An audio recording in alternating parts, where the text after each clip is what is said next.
Saturday evening பாப்பாவுக்கு கொலுசு எடுக்கிறதுக்காக கடையநல்லூரில் தான் கடைக்கு போயிருந்தேன்.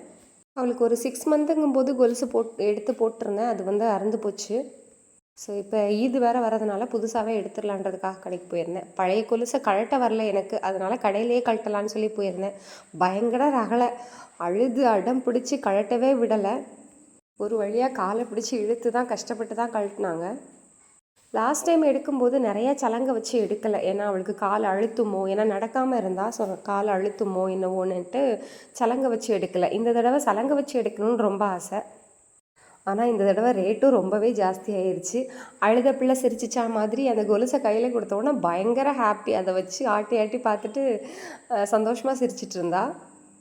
ஒரு வழியாக கொலுசு செலக்ட் பண்ணி, ரொம்ப சலங்கையும் வேண்டாம், சரி ஓகே கால் அழுத்தக்கூடாது, தேப்பா தரையில் போட்டு அப்படின்றதுனால கொஞ்சம் சிம்பிளாக ஓரளவு ஒரு வருஷம் மட்டும் இருக்கிற மாதிரி சலங்கை வச்சு தான் எடுத்திருந்தேன்.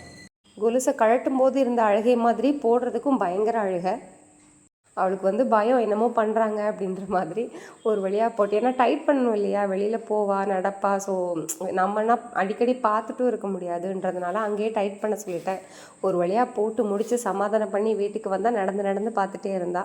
ஈவினிங் நான் வந்து வீட்டுக்கு சேரும்போதே 6:30 ஆகிடுச்சு. வந்ததுமே நோன்பு திறக்க உட்காந்தாச்சு. அம்மா ஒரு 2 வடையும் ஆரஞ்சு அப்புறம் நோன்பு கஞ்சி வச்சுருந்தாங்க. அதை மட்டும் சாப்பிட்டுட்டு டின்னர் எடுத்துக்கிட்டேன். எப்பயுமே நார்மலாக நோன்பு முடிச்சுட்டு டின்னர் அந்தளவுக்கு எடுத்துக்க மாட்டேன்னா நோன்பு திறக்கும் போதே ஜாஸ்தியாக இருக்கும் அப்படின்றதுனால டின்னர் சாப்பிட்டு முடிச்சுட்டு ஆலங்குளத்துக்கு உடனே கிளம்பியாச்சு.